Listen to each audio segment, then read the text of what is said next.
Nelson Mandela, the man who ended apartheid in South Africa. Chapter 1. Childhood. Nelson Mandela was born on July 18, 1918, in a small village in South Africa called Mvezo. His real name was Rolihlahla Mandela, which means troublemaker in his native language. He was part of the Thembu royal family, which was a respected group in his community. His father was a chief, but he died when Nelson was very young. After his father died, Nelson was sent to live with a chief in another village called Mekhekezweni. There, he was raised in a traditional African way, but also learned about leadership and responsibility. He went to school and was the first in his family to get a formal education. His teacher gave him the name Nelson because it was common for African children to be given English names at school. Chapter 2. Growing Up. Nelson studied hard in school. He was a smart and curious student. He enjoyed learning about African history and the struggles of his people. He later went to college at the University of Fort Hare, where he studied law. However, he had to leave the university before completing his degree because he protested against unfair school policies. Later, he continued his education in Johannesburg while working as a law clerk. During this time, he saw how Black people in South Africa were treated unfairly. They could not vote, they could not live in the same neighborhoods as white people, and they could not go to the same schools. This system of racial separation was called apartheid, and it made life very hard for Black South Africans. Nelson knew that he had to do something to change this. Chapter 3. Fighting for Freedom. Nelson Mandela wanted to change the unfair laws in South Africa.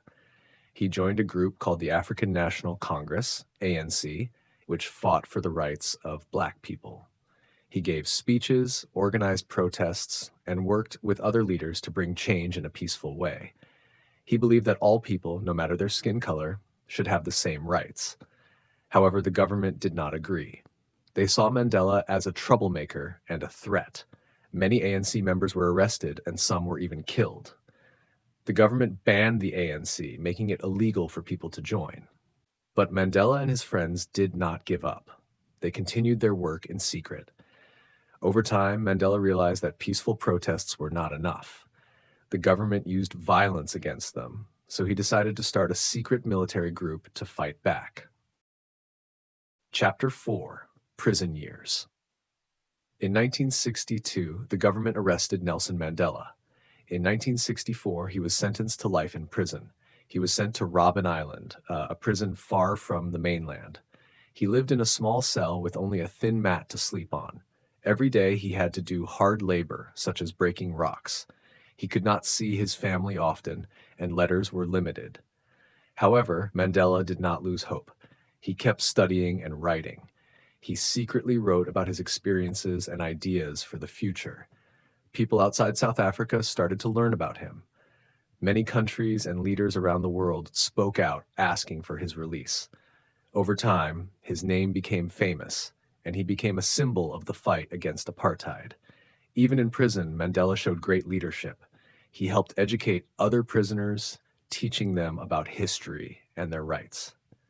He also negotiated with prison officials, trying to improve conditions for all inmates. He believed that even his enemies could change if they were willing to listen and learn. Chapter 5. Freedom and Leadership. In 1990, after 27 years in prison, Nelson Mandela was finally free. People in South Africa were very happy and celebrated his release. The government realized that apartheid could not continue, and they started to change the laws. Mandela worked with President F.W. de Klerk to end apartheid peacefully. They held discussions and made agreements to bring democracy to South Africa. In 1994, South Africa held its first election where all people, Black and white, could vote. Nelson Mandela was elected as the first Black president of South Africa. It was a historic moment. As president, Mandela worked hard to unite the country. He encouraged forgiveness instead of revenge. He wanted Black and white people to live together in peace. He focused on building schools, hospitals, and helping poor communities.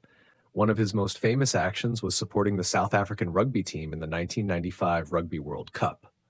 Many white South Africans loved rugby, And by supporting the team, Mandela showed that he was the president of all South Africans, not just black people. This moment helped bring the country together. Chapter 6: Later Life and Legacy. Nelson Mandela was president until 1999. After stepping down, he continued to help people in South Africa and around the world. He created organizations to support education and healthcare.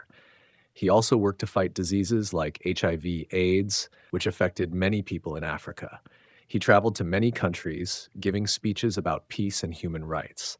Many world leaders respected him, and he won many awards, including the Nobel Peace Prize in 1993. He met with important figures like Queen Elizabeth II, US President Bill Clinton, and Pope John Paul II. Even in his later years, Mandela remained a symbol of hope and courage. People admired his kindness, wisdom, and determination. He believed in the power of love and forgiveness. In his autobiography, he wrote, "No one is born hating another person because of the color of his skin. If they can learn to hate, they can be taught to love." Nelson Mandela passed away on December 5, 2013, at the age of 95. His death was mourned by millions of people. Many countries held ceremonies to honor his life. Today, people still remember him as a hero who fought for freedom, justice, and equality. His legacy continues to inspire new generations to stand up for what is right and to believe in a better world. What do you think about this story? Leave a comment below and let me know. Thank you so much and see you in the next videos.